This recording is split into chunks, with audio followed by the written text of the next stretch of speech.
मशरकी पाकिस्तान में जिल्लत आमेज शिकस्त का जिम्मेदार करार दिए जाने वाले जनरल अमीर अब्दुल्ला खान नियाजी जिंदगी भर यही दावा करते रहे कि वो आखिरी गोली तक मशरकी पाकिस्तान के दिफा के लिए तैयार थे, लेकिन जनरल याहिया खान ने इन्हें सरेंडर पर मजबूर कर दिया, लिहाजा वो इस मामले में बेकसूर हैं। 16 दिसंबर सन 1971 को ढाका के पलटन मैदान में भारतीय जर्नैल जगजीत सिंह अरोड़ा के सामने हथियार डालने वाले पाकिस्तानी जर्नैल अमीर अब्दुल्ला खान नियाजी उर्फ AAK नियाजी ने मौत से पहले एक इंटरव्यू में खुद पर लगने वाले इल्जामात को मुस्तरद कर दिया था कि हथियार डालने का फैसला उनका अपना फैसला था।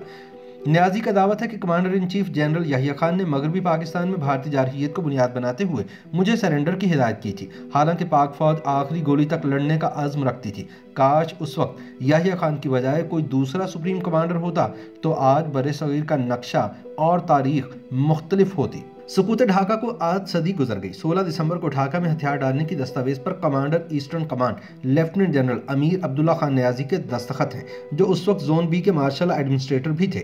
हमीदुर रहमान कमीशन की रिपोर्ट में लिखा गया है कि जनरल नियाजी कम अज़ कम 2 हफ्ते तक मशरकी पाकिस्तान का दिफा कर सकते थे। वो सरेंडर करने की बजाय अपनी जान कुर्बान कर देते तो आइंदा नस्लें उन्हें एक अजीम हीरो के तौर पर याद रखती। ताहम सरेंडर करने के बारे में वो खुद एक मुख्तलिफ तौजीह बयान करते रहे हैं।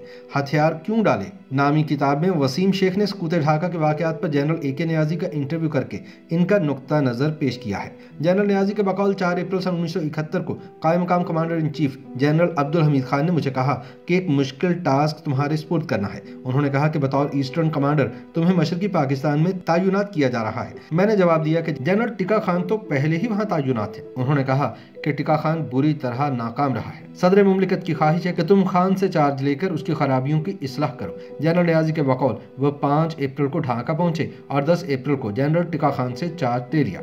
उस वक्त हालत ये थी कि मशरकी पाकिस्तान में हमारी छावनियों का आपस में ज़मीनी राबिता मुनक़ता था।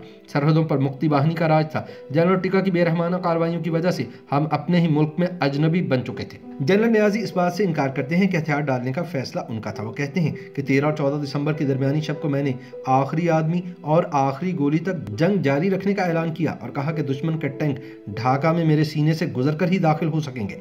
जनरल नियाजी कहते हैं कि अक्सर मेरे खिलाफ प्रोपेगेंडा किया जाता है कि मुझे याहिया खान ने हथियार डालने का नहीं कहा था, बल्कि ये मेरा ज़ाती फैसला था और इसके लिए याहिया खान के एक पैगाम का हवाला दिया जाता है। इस पैगाम के मुताबिक जनरल याहिया खान ने लिखा कि जनरल नियाजी, आप पाकिस्तान के सीनियर तरीन फौजी अफसर और डेप्टी मार्शल एडमिनिस्ट्रेटर भी हैं और वहाँ के कमांडर भी। आप मेरी निस्बत सूरत हाल को बेहतर जानते हैं, ज़मीनी सूरत हाल का सही अंदाज़ा कर सकते हैं। गवर्नर से मशवरा करें और UN वालों को बोलें कि वह सीज़ फायर करवा दें। जब सीज़ फायर होता है तो कमांडर आपस में मिलते हैं और कोई ना कोई समझौता हो जाता है, लेकिन दुश्मन के सामने हथियार डालने का सवाल ही पैदा नहीं होता। जनरल नियाजी कहती हैं कि यह बात सरीहन झूठ है। मुझे इस किस्म का कोई सिग्नल नहीं मिला, बल्कि इस सिलसिले में जनरल याहिया खान ने मुझे 2 सिग्नल भेजे थे। 13 और 14 दिसंबर 1971 की रात को जो पैगामात मुझ तक पहुंचे वो यूं थे कि आपने दिफा के लिए बेहतरीन जंग लड़ी है, लेकिन मैं समझता हूं कि आप एक ऐसी स्टेज पर पहुंच चुके हैं कि मजीद मज़ाहमत इंसानी बस में नहीं और इससे मजीद जानी नुकसान और तबाही के सिवा कुछ हाथ नहीं आएगा। लिहाजा अब आपको वो तमाम हरबे इख्तियार करने चाहिए जिनसे फौज और इससे मुतालिका अफराद नीज़ पाकिस्तान के हामी अफराद की जानें बचाई जा सकें। बकौल नियाजी, याहिया खान के सरेंडर सिग्नल के बावजूद हमने हथियार नहीं डाले। हम इंतजार करते रहे क्योंकि हमें इससे पेशतर इस्लामाबाद से बाकायदा इत्तला दी गई थी कि जर्द ऊपर से और सफ़ेद नीचे से तुम्हारी इमदाद कर रहा है। मतलब ये था कि नीचे समंदर के जरिए अमरीकी बहरी बेड़ा और ऊपर से चीन हमारी मदद को पहुंच रहा है। वक्त तेजी से गुजर रहा था। हमारे जियालों को हर तरफ से यही जवाब था कि आखिरी गोली आखिरी आदमी के ऑर्डर पर अमल करते हुए वो आखिरी कतरा खून बहने तक लड़ेंगे, मगर इस्लामाबाद खामोश था।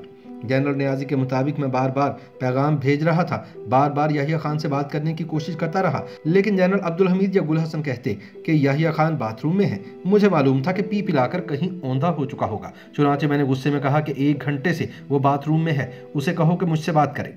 जवाब में फिर यही कहा गया कि वो बात नहीं कर सकते। मैंने गाली देकर राबिता मुनक़ता कर दिया। साफ जाहिर था कि वो हमें छोड़ चुके थे। उधर डॉक्टर मालिक बार बार हथियार डालने पर जोर दे रहे थे। मैंने कहा कि मैं ऐसे कैसे कर सकता हूँ। जवाब में वो बोले कि याहिया खान से मेरी बात हुई है। वो कहते हैं कि मशरकी पाकिस्तान तो गया, अब मगरबी पाकिस्तान को बचाने की कोशिश कर रहे हैं। अगर तुमने हथियार डालकर जंग बंदी ना कराई तो मगरबी पाकिस्तान भी हाथ से जाता रहेगा। याहिया खान कहते हैं कि भारतीय फौज मराला हेडवर्क्स तक पहुंच गई है और अगर वो हेड मराला पर काबिज हो गई तो गजब हो जाएगा, लिहाजा जल्द हथियार डालकर जंग बंद कराओ। मैंने फिर याहिया खान से बात करने की कोशिश की, मगर वो अभी तक बाथरूम में थे। जनरल नियाज़ी के बकौल मशरकी पाकिस्तान के दिफा की हिकमत अमली शुरू से ही ये रखी गई थी कि अगर भारत ने वहाँ हमला किया तो हम मशरकी पंजाब पर हमला करके वहाँ कब्जा कर लेंगे। यही वजह थी कि मशरकी पाकिस्तान के पास ना फिजाइया थी ना बहरिया। अगर ऐसा किया जाता तो इससे दो फायदे होते, एक तो मशरकी पाकिस्तान से भारत को फौजें हटाना पड़ती और दूसरा सीज फायर के वक्त जो इलाका इसने मशरक में जीता था उसे मगरब में अपने इलाके से बदलना पड़ता। मशरकी पाकिस्तान में भारतीयों के 12 डिवीजन के लगभग फौज, 200 के करीब हवाई जहाज, 6 रेजिमेंट्स के लगभग टैंक, निस्फ से ज़ायद नेवी हमारे खिलाफ बरसरे पैकार थी। मगरबी पाकिस्तान में हमारी और उनकी बराबरी थी, बल्कि टैंकों में हमारे पास कुव्वत ज़्यादा थी। मगरबी पाकिस्तान में कोई और जर्नैल होता तो भारत का सीना छलनी कर देता। उसके पास भरपूर वसाइल थे। काश उस वक्त याहिया खान की बजाय कोई दूसरा सुप्रीम कमांडर होता तो आज बड़े सगीर का नक्शा और तारीख मुख्तलिफ होती। YouTube पर गूगली न्यूज देखने के लिए youtube.com की सर्च बार में गूगली न्यूज टीवी टाइप करें। गूगली न्यूज के पेज पर सुर्ख रंग के सब्सक्रिप्शन वाले बटन पर क्लिक करना ना भूलिए। YouTube पेज पर अपलोड होने वाली वीडियोस से बाखबर रहने के लिए बेल आइकन पर क्लिक कीजिए। आपको हर नई वीडियो के बारे में नोटिफिकेशन मौसूल हो जाएगा।